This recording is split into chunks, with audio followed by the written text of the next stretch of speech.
السلام علیکم ورحمۃ اللہ وبرکاتہ۔ آج ہم موت کے بعد روحوں کا ٹھکانہ کے بارے میں جانیں گے۔ امام ابن قیم رحمہ اللہ فرماتے ہیں کہ تمام روحیں برزخ میں بڑے عظیم فرق کے ساتھ مختلف مقامات پر ہوں گی، جس کی تفصیل درج ذیل ہے۔ کچھ روحیں عرش الہی کے قریب اعلیٰ علیین کے مقام پر ہوں گی۔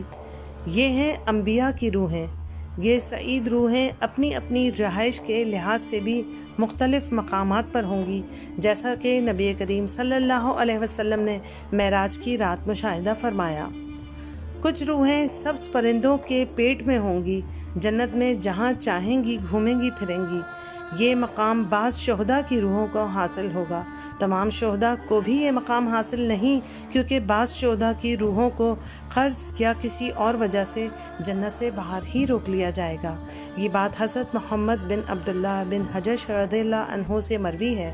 مندرجہ ذیل حدیث میں فرماتے ہیں، ایک آدمی نے نبی کریم صلی اللہ علیہ وسلم کی خدمت میں حاضر ہو کر دریافت کیا، یا رسول اللہ صلی اللہ علیہ وسلم، اگر میں اللہ کی راہ میں شہید ہو جاؤں تو مجھے کیا ملے گا؟ آپ صلی اللہ علیہ وسلم نے ارشاد فرمایا، جنت۔ جب وہ جانے لگا تو آپ صلی اللہ علیہ وسلم نے فرمایا، البتہ قرض رکاوٹ بن سکتا ہے۔ حضرت جبرائیل امین علیہ السلام نے ابھی یہ بات مجھے آ کر بتلائی ہے۔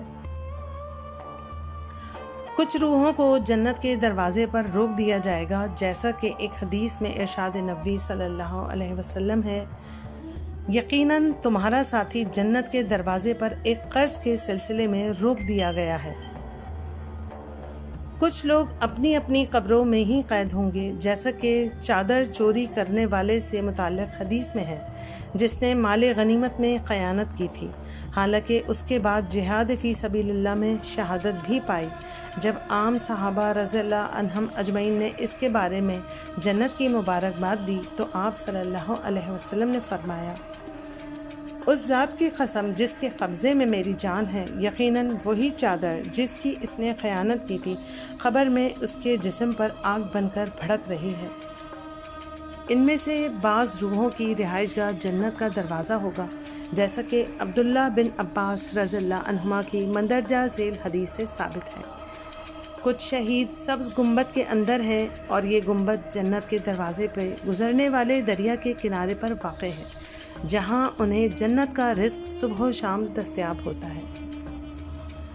حضرت جعفر بن ابی طالب رضی اللہ عنہ کا معاملہ عام شہداء سے مختلف ہے، اس لیے کہ اللہ تعالیٰ نے انہیں دونوں بازوؤں کے عوض 2 پر عطا فرما دیے ہیں، جن کی بدولت وہ جنت میں جہاں چاہیں اڑ کر جا سکتے ہیں۔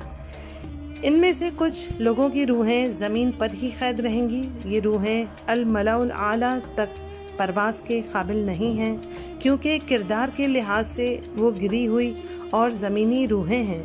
زمینی روحیں آسمانی روحوں کے ساتھ اکٹھی نہیں ہو سکتی، جس طرح وہ دنیاوی زندگی میں اکٹھی نہیں رہتی۔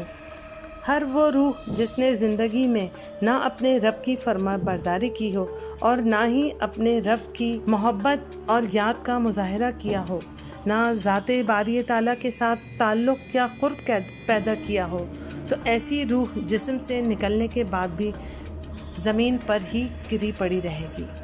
انشاءاللہ اس کا اگلا حصہ ہم اگلی ایپیسوڈ میں جانیں گے۔ جب تک کے لیے اللہ نگہبان۔